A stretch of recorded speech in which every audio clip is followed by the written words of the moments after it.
Okay, Lean fans, as promised, we have just arrived at the headquarters of the Bottoms Up Beer Company, and it's been a few years since I did a video here, and I think you're going to be blown away at what you see now.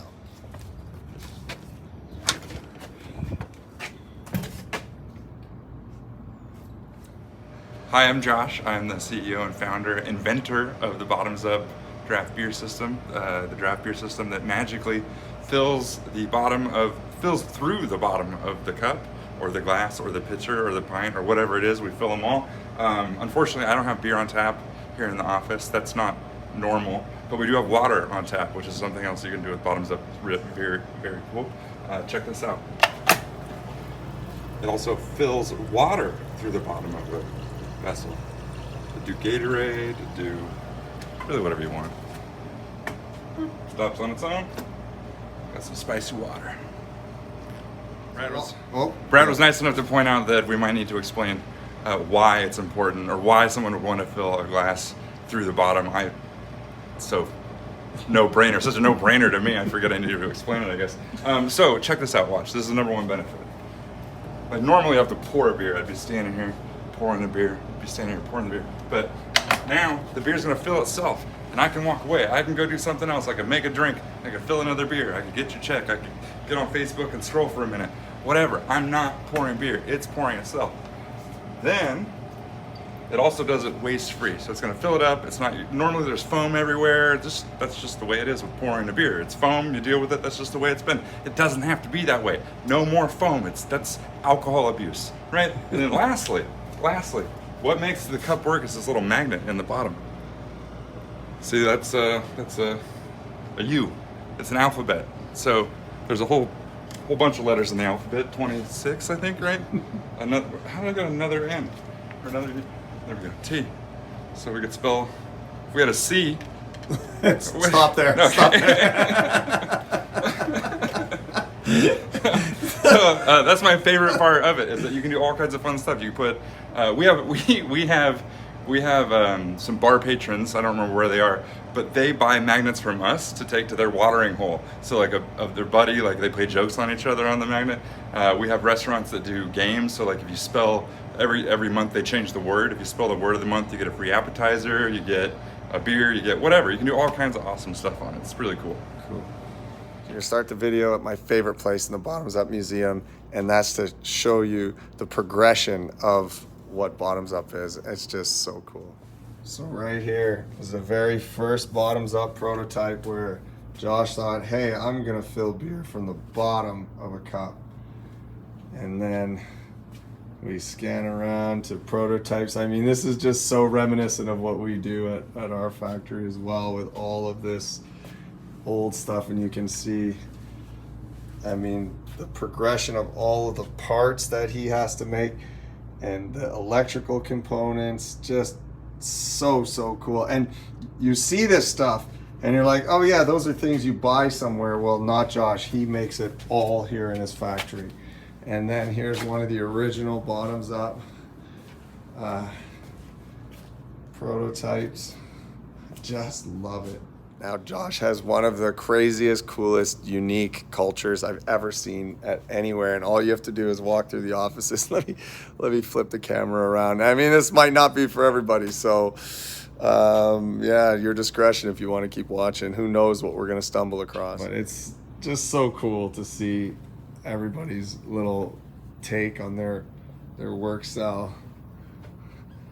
Oh, there we go, some Kaizen foam. Definitely important, some hot sauce. And there's number one employee working away at building some electrical component. Also has his own whole print shop here where they do all their own printing. Oh yeah, check this out. Big 3D printer. They make some parts with their 3D printer. We got another 3D printer, two more 3D printers. And we're not even in the factory yet. And Good there's morning. the man himself. What's that? We found a good use for beer faucets. Check that out. Coat rack. That's all this should be used for. Oh, and here we go. Here's where all the magic happens. Don't mind the mess. Everything's a little out of sorts because we've just brought a bunch of stuff in-house. Okay, so now Josh is gonna run us around and show us his most favorite improvements that they've got going on. Favorite improvements? Improvements? All of them are my favorite. All of them. All right, this is a project I'm super excited about. It's also the reason the shop's in a little bit of a disarray. So this pallet racking is gonna be a centralized grocery store. Right now, everything is everywhere, which is great if you know where it is. Hell on a new guy trying to do receiving. We're doing this project in parallel with switching over to Kazenify, which will do our Kanban cards and our breadcrumb cards to bring people to the grocery store. So you'll have the central grocery store location, and then every cell will have only what it needs, which is also going to be awesome because we can shrink the cells. Right now they're bigger than they need to be, causing excess motion and excess transportation. A person will take their little shopping cart, they'll go to the grocery store, get what they need for the day, bring it over to their station. It's going to be awesome. Thanks, Kazenify. All right, this is the largest investment we've made in ourselves in a long time. We finally got to the magnet volume that it made sense to bring the printing of the magnet in-house. We don't print on the magnet directly, we print on a film that gets laminated to the magnet, and then it gets punched out by a vendor. That will be one of the next things we bring in-house, so it'll all be done in-house. We'll print, we'll print, then lam it to the mag, and then punch it out. It's my intent to be 100% vertically integrated within the next 5 years. And this was a big step towards that. So it's a big $500,000 beast of a printer. It prints, this is what it just prints on this plastic film that then gets laminated in a sandwich. But these are the prints that go on the magnets. This is our 4th of July set. Sun's out, buns out, baby. So now you've spent $500,000. Yeah, I spent $500,000 ROI? because it looks like this inside. Like, what is going on in there? It's a spaceship. No, yeah, jet engine something. The ROI on this, so it's not really about the ROI on this. It's about the lowering of the, so we were spending $14,000 a month with a vendor to print. And now I think it will be, including the payment on this, about $7,000. No brainer. So it's all about cash flow, not about ROI. Yeah. All right, so this is our new shipping station. We just rebuilt it. It's super cool. We couldn't find a paper dispenser to fit our needs on Uline or anywhere for that matter. So I went over to Laser and I made one. Check. It doesn't need to be stainless, but it is. It's got these little nubs. Boom. You want to get it out of the way, rotate it up, nub catches it, replace the roll, bring it back down. It's awesome. Oh, here. Bam. Well, one thing I love, we've got right in front of the work cell, which I can't show you because it's top secret, we'll have to kill you, but there's control samples of everything to show the operator at this cell what they're doing. Come over to the station, we've got clear SOPs and all the tools right where they need them. Beautiful. Want it to be, look at that. Want a screwdriver for that operation? Guess where it is? Right above the operation. It's amazing. That lean thing. Oh my God. It's so simple, yet it's so hard to understand. So what does this station do here? So this is where our keg coolers are made. It's going to be hard to visualize without a keg cooler.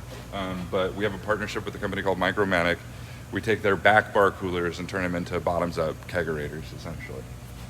I mean, I can see right here, this is obviously where you do some amount of work right in front of this. We do some amount of work here.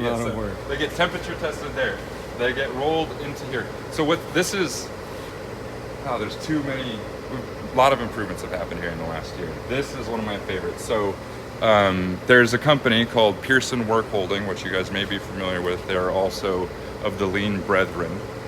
They make really cool fixtures for inside of milling machines. One of the things they make that is really cool is a vacuum chuck. Well, drilling the top of a stainless steel cooler is very difficult. You've got to drill a pilot hole, and then you have to crawl up on top of it with a drill and drill the hole. Absolute nightmare. It would be really nice if you could use a mag drill. It's stainless. Magnets don't stick to stainless. Well, guess what does? A Pearson Work Holding vacuum plate. So we took a Pearson Work Holding vacuum plate, turned it upside down, and we mounted a mag drill to it. So now it's a suck drill, and it works awesome. It doesn't suck at all. And then we took this tool leveler. This thing is a beast. It's very heavy.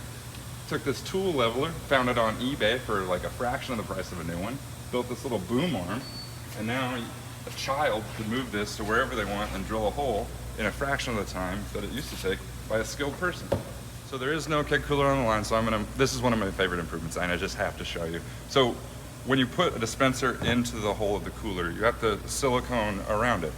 The problem with silicone is it takes forever to cure, and it's messy, and it's sticky, and it's gross. The fix for that is a 2-part silicone, so it's gonna cure rather than dry. It was a giant pain in the butt. We were like trying to ladle it out of a bucket, put it in a thing, measure it, stir it around, and it's got a set time. So once you do it, you're on the clock. And if you mess up, you'd either have not enough or you'd have too much. It's very expensive. So if you have too much, that sucks. But if you have not enough, you've then got to make more. And by the time you turn around, it's kicked off and you're screwed. So we found this bad boy. We have aptly named the Goo Gun because of this. And then just put the exact amount you need around it. Boom. Drop your dispenser in, Goo Gun. That's cool. Was that an off-the-shelf product? Like, it looks like that's pretty neat. Kinda. I'm not gonna tell you where I got it. Top secret. I just noticed this. All of these tools have the cords cut short and then attached to an electrical cord reel. Oh my God, I'm doing that to every electrical tool in my shop. That's $1 million right there, everybody. Enjoy. This stuff everywhere, everything always nice and organized. So we stole this from Toyota. It used to be that we had shelves that were facing the production line, and you would grab what you needed as you were building the cooler. Well, stuff was getting forgot. And what we do now is we have our job ticket that says everything you need. You load the cart with everything you need, and this cart follows you through the job. And when you get to the other side, you're like, oh, I have something left on my cart. Either I missed it or we didn't need it, but you have to check for it. And if you didn't need it, we go in, we adjust the BOM to reflect because we change stuff so often, a lot of times the BOMs are inaccurate because we're improving things constantly. So it gives us a chance to correct the BOM or says, hey, you missed this, add it. All right, so we put wheels on the bottom of the keg coolers. This is a high-profile caster plate is what we call it. It's heavy. We used to buy this from a vendor, but we brought sheet metal fabrication in-house. This is what it looks like now. And you're like, Josh, why would you take the time to cut all these holes in it? Well, one, it looks badass. Two, when you're putting it on, you got to hold it up. This is 3 pounds lighter than that. And when you're installing it, it makes it a lot easier on the people doing it if it's lighter to hold it up. So there are reasons for it, and it also looks cool. Okay, so we're about to enter what I refer to as heaven. We've got a CNC router there.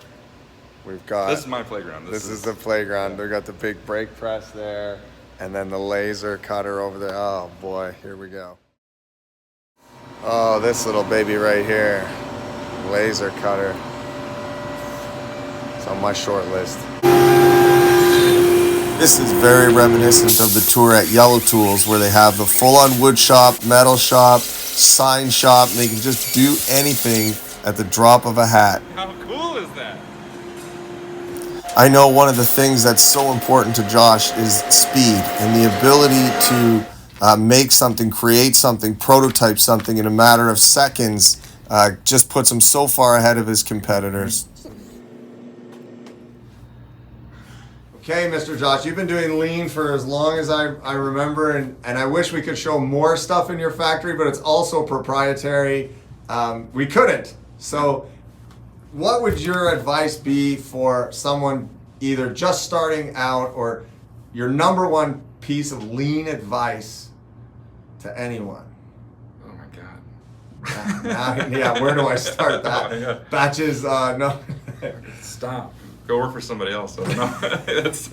Don't do it. Don't do it. Man, I don't know.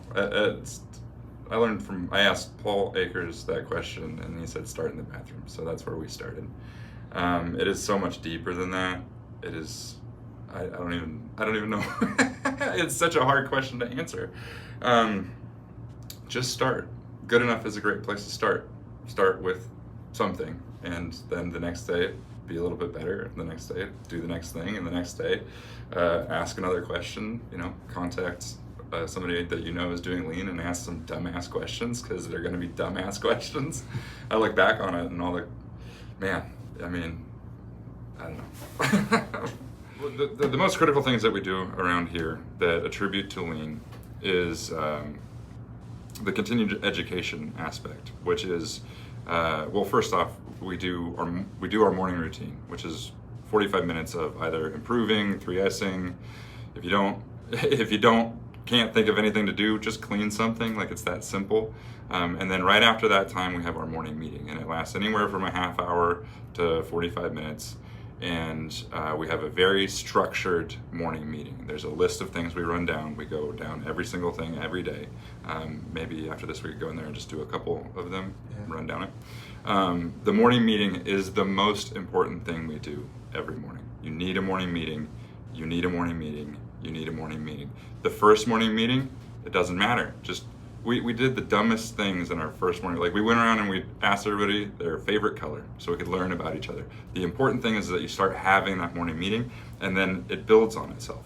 What is an important thing we need to talk about in the morning meeting? You don't know to start. You just need to have that. You need to come together, you need to have the meeting, and then the next day you're like, you know what we should add to this meeting? We should add our sales projections to this meeting. We should add, we have an interpersonal Employee of the Day award called Coco Bongo, Smoko Bongo, Wazildo, Broco Bongo. It's got all kinds of nicknames, right? But it is an award that is given from one employee to another. You can't give it back to another person, and you give it to that person based on their merits. Whatever you want to make up. You could mail it in and be like, I really like Brad's shirt today, and give it to him for that. Or you'd be like, hey, Jared helped me out a lot yesterday. Like, he went above and beyond helping me something, so I'm going to give him Coco Bongo.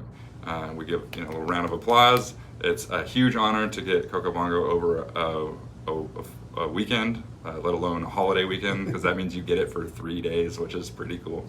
The morning meeting is critical, and it doesn't matter how it starts. It just needs to start, and it needs to continue. We have a rule in this building: if there's more than one person in the building, the morning meeting has to happen. And we've had instances where like a huge container shows up and we can't have the morning meeting at the morning meeting time. Guess what? The morning meeting is now the afternoon meeting. It has to happen every single day. It is the hardest, fastest rule we have around here. One thing we go over in our morning meeting is our company principles. I think we got 16 of them. They go through quite the process to be approved. They start as a trial, and then we have to unanimously agree to add it. My favorite principle of this company is good enough is a great place to start. Take it, use it. Good enough is a great place to start. We all get stuck in our heads that I'm not going to do that until it's perfect. If you have that mindset, I used to be the worst offender. I'm not going to do that because I don't have the stuff to make it perfect. No, make it out of cardboard. Make it out of packing tape. Do it with a Sharpie first. Like, just start. Because guess what? Tomorrow you got your improvement time, and you'll make it a little bit better. And the next day you got your improvement time, you make it a little bit better. And guess what? Nothing's ever perfect anyway, because if you are actively improving, the thing that was perfect 5 minutes ago is no longer going to be perfect because you made this other thing better, and now this thing is your bottleneck. Just start. Just start. Good enough is a great place to start. We're entering the bottoms up Obeya. You can see this is where all of the ideas must happen. So cool. Man, this is bigger than my office, let alone. All right, sorry, tell me about your meeting. Well, this is Coco Bongo. Oh, that's Coco Bongo. This is our morning meeting handbook. Every day, somebody has to recite the 8 wastes. It's important that everybody know the 8 wastes, because if you don't know the 8 wastes, you can't eliminate it. If you can't see your enemy, how are you going to attack it? So we recite the 8 wastes. Everybody in the company knows it by heart. I could walk up to them at any moment in time, surprise them, and they would know it. Even somebody that's is a week old would know it. Then we check on the chore board. Has everybody done their chore? You see, I was on bathrooms. That's good. A chore board. I like that. And then with everybody's picture, so it's super visual. No guessing, no assuming. No guessing, no assuming. And then if somebody's out, which happens often, because they're out on installs or whatever, they get slid over, and then a spare magnet gets brought in for the person covering for them. So, so pretty awesome. The person with nunchucks is the person running the meeting. So Dustin, and the magnets shift down. So Dusty, he's brand new. He'll be running the meeting. He's been here 3 weeks, so he's already running the meeting 3 weeks in. Super supportive environment. So, you know, everybody's comfortable in doing it. I'm sure they're uncomfortable for a minute. That's right. That's important. Yeah, they make them do it anyway. We ask everybody about their improvements. We'll just run through the whole meeting. Well, that's gonna take just want to show like review items. Yeah, that's a packet. And then anytime we make a revision, we keep the revision before here. Updated stuff is in red, and then we've circled it because we missed it once. But the principles, first who, then what. Attack the process, not the person. Leave it better than you found it. So how that works is you go first who, then, and the person finishes it, right? That's clever. And then they have to say what it means. Right. So don't be a dick. Improve constantly and forever. And forever. Ask the question. 5 whys. 5 whys. Good enough is a good place to start. great place to start. Grow. Your people. Yep. Send your Gratitude. food back. Food back. Yep. Work like the customer is. Watching. Hell yeah. Fire bullets, then Cannonballs. calibrated cannonballs. Start with Why? No, Heart. start with I. heart. Heart. Start with heart. Start with heart. Sharpen your Pencil. axe. Pencil would work too. Be a clockmaker, not a. Time teller. Yes. Seek first to. Understand. Yep. Our job is to make Improvements. the next person Next look person look good. great. You can't fight the waves, but you can learn to surf. And that concluded my trip to the Bottoms Up Beer Manufacturing Company. Thank you, Josh.